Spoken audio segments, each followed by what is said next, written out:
The Boston Bruins were flat out disastrous on special teams last season, near the bottom of the league in power play, penalty kill, and it certainly affected their goal differential. Sunk their season, and if Marco Sturm can't fix it, redemption is not happening.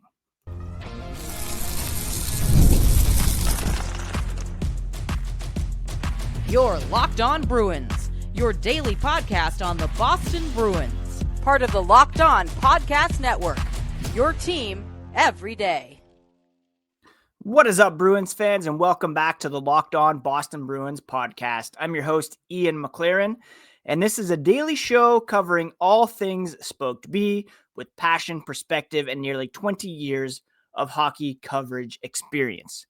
On today's show, we are going to discuss just how bad the Bruins were on special teams last season, how it sunk their chances of relevance. We'll also discuss Marco Sturm's plan to overhaul the offense and the penalty kill and which players could benefit most. And then we'll touch on the Bruin of the day, who is Fraser Minten, gearing up for this weekend's Prospects Challenge in Buffalo. Thank you so much for making Locked On Bruins part of your day. It's part of the Locked On Podcast Network, your team every day. And before we get started, a quick reminder, you can find the podcast on social media at Locked NHL Bruins. And you can find me, my hockey thoughts and dad jokes at Ian C. McLaren. Like I said off the top, I am a lifelong Boston Bruins fan, and I've been covering this team and the NHL for various outlets for 20 years now. You can find me and the show at Blue Sky, Instagram, Threads, X, TikTok. And please do, of course, also subscribe to the podcast on your favorite podcast app if you have not already done so to become an everydayer. Now, Boston's special teams did not just struggle last season. They tanked the Bruins season. Let's be blunt. The Bruins were a disaster on special teams last season. According to ESPN, or, any other stats provider, their power play ranked 29th in the NHL with a success rate of 15.2%. That's just not bad. It's bottom 3 in the NHL bad. And their penalty kill wasn't much better. 24th overall at 76.3%. Wasn't just special teams, let's be honest. They were pretty bad even at 5-on-5, but special teams certainly didn't help. If you're constantly trying to kill penalties, and they were taking way too many early on in the season, especially a newcomer like Nikita Zadorov. If you're not scoring 5-on-5, or you're unable to score on your power play opportunities and then go on the penalty kill, it's just doesn't add up. And Boston scored only 222 goals last season, 29th out of 32 teams. They allowed 271 goals, ranking 26th. That's a minus 49 goal differential. And lest you pin it all on Jeremy Swayman and say he needs to be better, I've heard that so often. Trade him. He needs to be better. He's not a number one goalie. He's not worth his contract. The whole team was pretty poor last season. And to put it in perspective, this is a team that not long ago had a penalty kill humming at around 87%. A couple years ago, they were among the league's best. Last year, their lowest kill rate since the mid-1980s. They were just so very bad. And if you are allowing a ton of goals on the penalty kill, and if you're not scoring goals on the power play, and then, of course, you have a 5-on-5 offense that isn't meeting expectations, you're going to struggle. You're going to fall to the bottom of the Eastern Conference. This wasn't supposed to happen, right? Elias Lindholm was brought in to boost the middle of the ice. Nikita Zadorov was added for size and shutdown presence.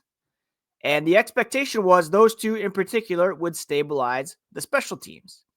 Instead, the Bruins got one of the worst PK duos in the NHL, And to add on top of that, like I said, Nikita Zadorov was not only killing penalties, he was taking penalties at a high rate, taking one of their supposed better penalty killers off the ice and putting the team behind. For a team that's supposed to hang its hat on structure and execution, this wasn't just underperforming. It was borderline catastrophic. And it also tanked what could have been a Hart Trophy candidacy for David Pastrnak. You know, he led the NHL in goals, assists, points in the entire NHL at 5-on-5. But the Bruins were not able to convert on their power play opportunities, which kept him from reaching previous highs in goals and points. Kept the Bruins down near the bottom of the Eastern Conference instead of in playoff contention. Had they been to that level, then he should have been in the Hart Trophy conversation because he literally carried this team. But because there was no support, because the new guys didn't click right off the bat, because of the coaching change and just not enough time to put it all together. Look, if the Bruins don't fix this, there is no redemption for this team. They are going to repeat exactly what happened this past season. And, you know, that's especially troubling with the departure of Brad Marchand, because while he wasn't necessarily on fire for the Bruins before he was traded, and he was injured, obviously, at the time of the trade, he still had the second most power play goals on this team with 5, and he had 8 assists to go along with that. Mason Lohrei actually led this team with 15 power play assists, followed by David Pastrnak with 14. Elias Lindholm actually had 12, and then Marchand at 8. And of course, Marchand has been one of the best penalty killers for the Bruins for the last number of years. He did not get a shorty last season, but we knew that he was a threat to do that night in and night out. Pavel Zacha had 2 shorties, Lindholm with 1, Elias, that is, McAvoy with 1, Charlie Coyle with 1, no longer with the team, as did Andrew Peeke. So, again, bottom line, if the Bruins don't fix their special teams, they will continue to struggle. It's that simple. Marco Sturm, though, the new head coach, has a plan. And can his system changes unlock the Bruins' offense and rescue the special teams? We'll discuss that here as the podcast continues. Oh, yeah, right. The NFL season is here, and FanDuel is making sure you are ready for kickoff week in and week out with a can't-miss offer. Right now, new customers can bet just $5, and if your bet wins, you'll get $300 in bonus bets to use across the app. People love using FanDuel because it fits however you'd like to bet. Player props, building a same-game parlay, even jumping in live action as it unfolds. Makes every game more exciting, whether you're watching your team or just keeping an eye on your fantasy lineup. It's quick, easy, and the best way to add a little more energy to your Sundays. So if you're ready to play, download the FanDuel app now by visiting FanDuel.com to get started. That's FanDuel.com to place your first $5 bet, and if it hits, you'll get those $300 in bonus bets to use across the app.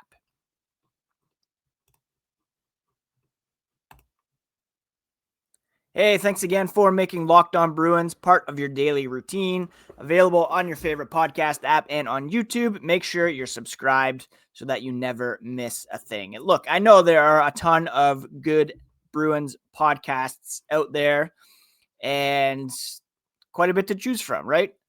Maybe you've listened before. Maybe you tuned out. Maybe you're giving it another shot. Truly believe Locked On Bruins is as strong as ever. Insightful, dialed in, daily. No better time to jump back in than right now. All right, let's continue our discussion on Marco Sturm's mission from day one to reignite the offense and rebuild a bruising, opportunistic identity. He's been clear from the moment he stepped into the job. Change is coming. It has to. He recently said, "We're ready to go. We've done enough talking.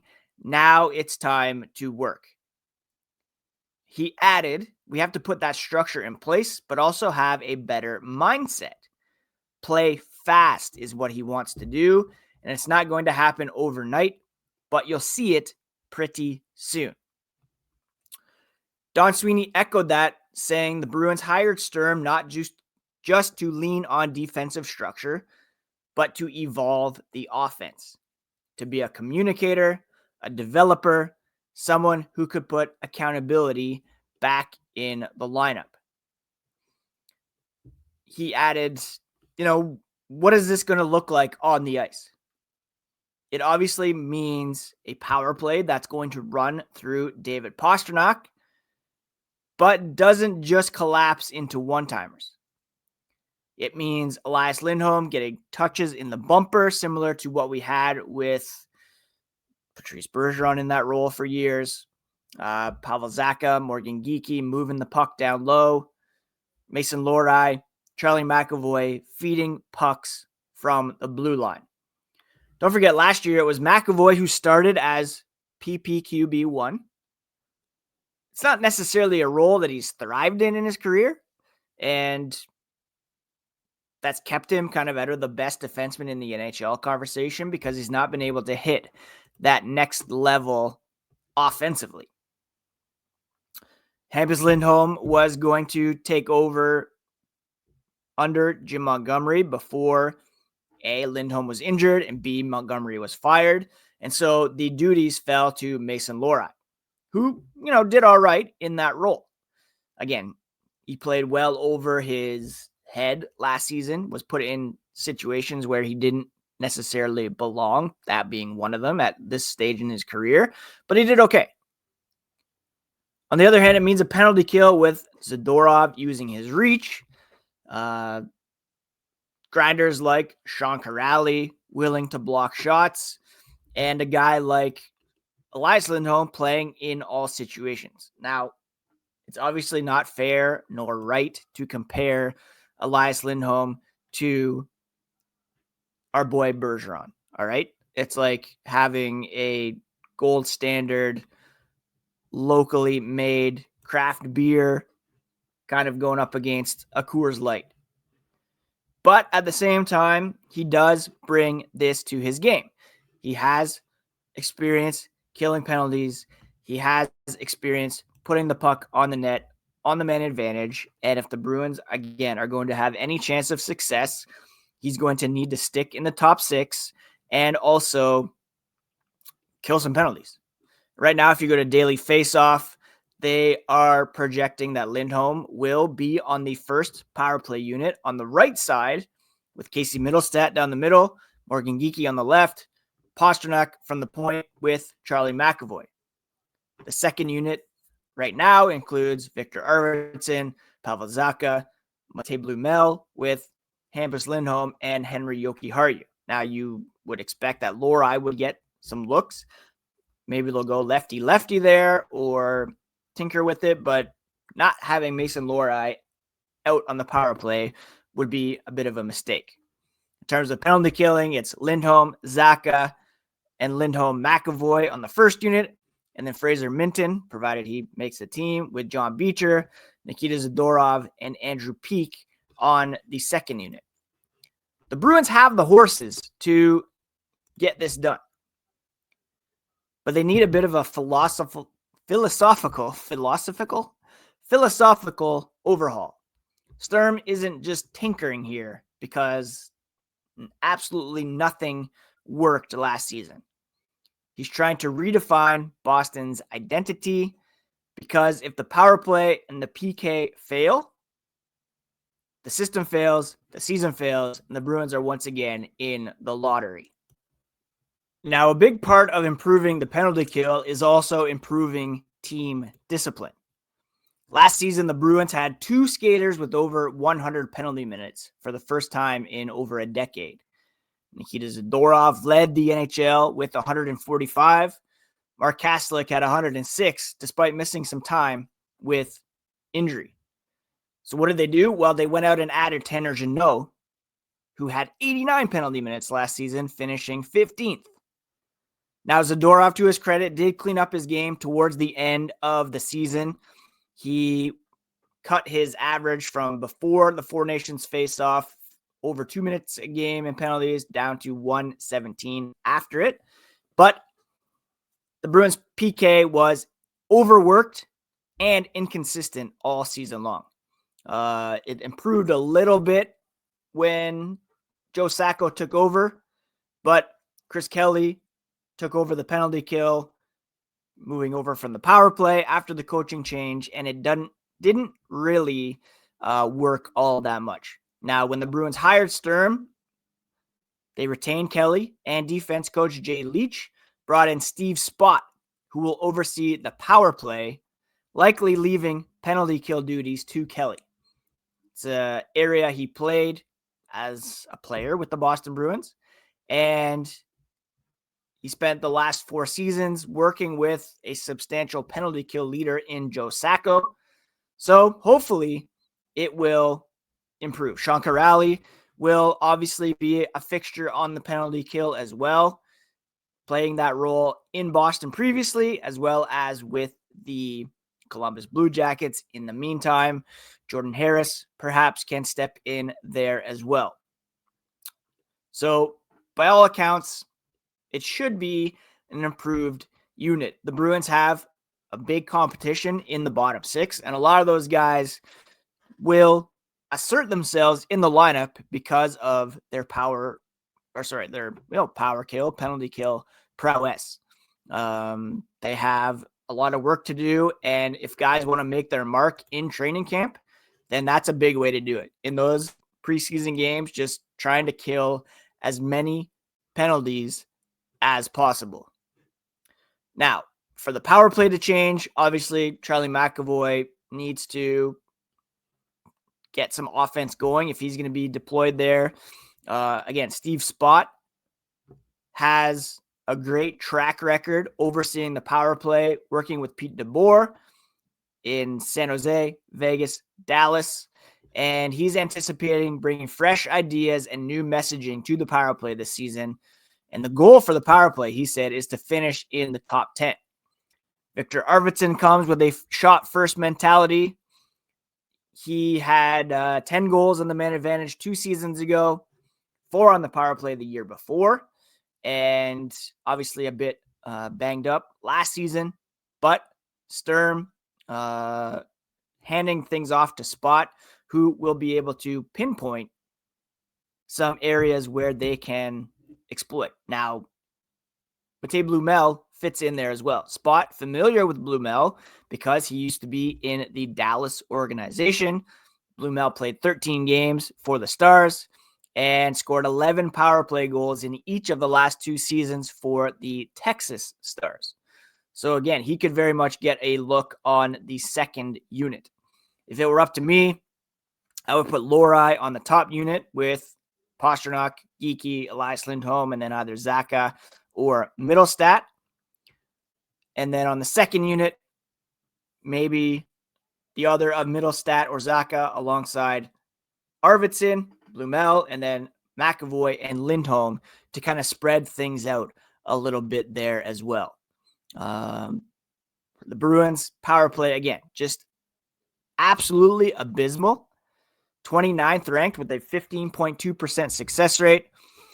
Steve Spott had a 23.7% success rate over the last 3 seasons with the Dallas Stars.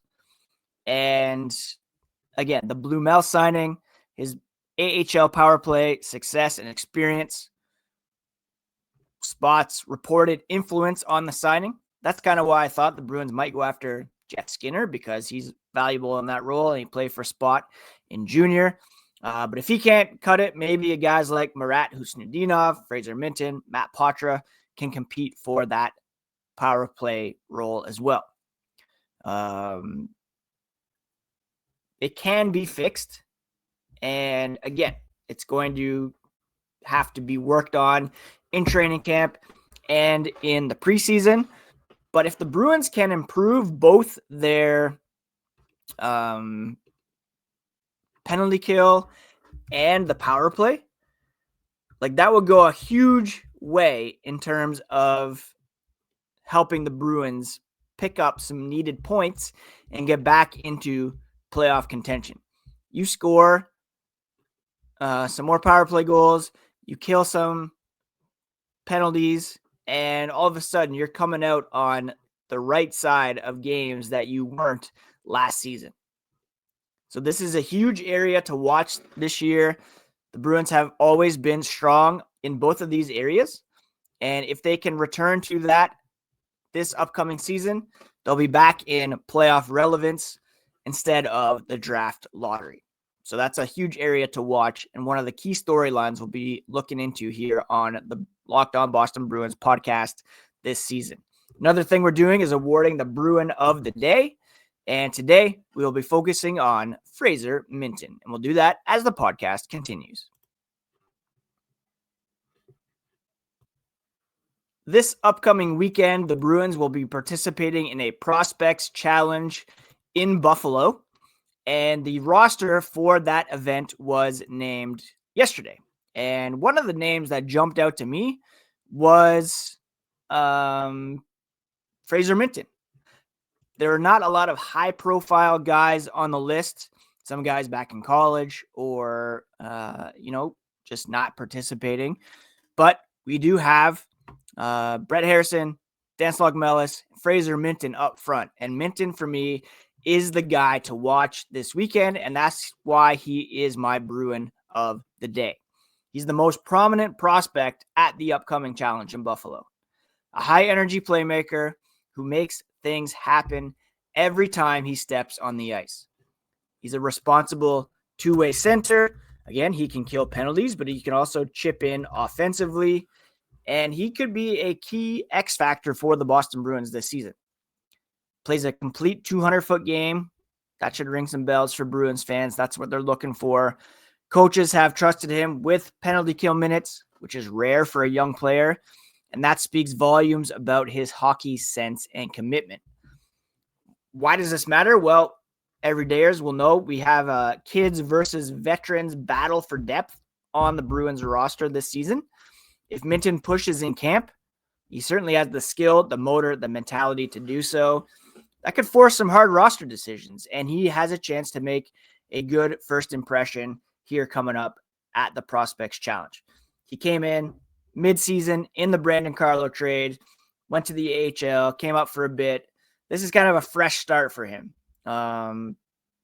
New season, new team, new opportunity, and a chance for him to prove that he belongs at the NHL level.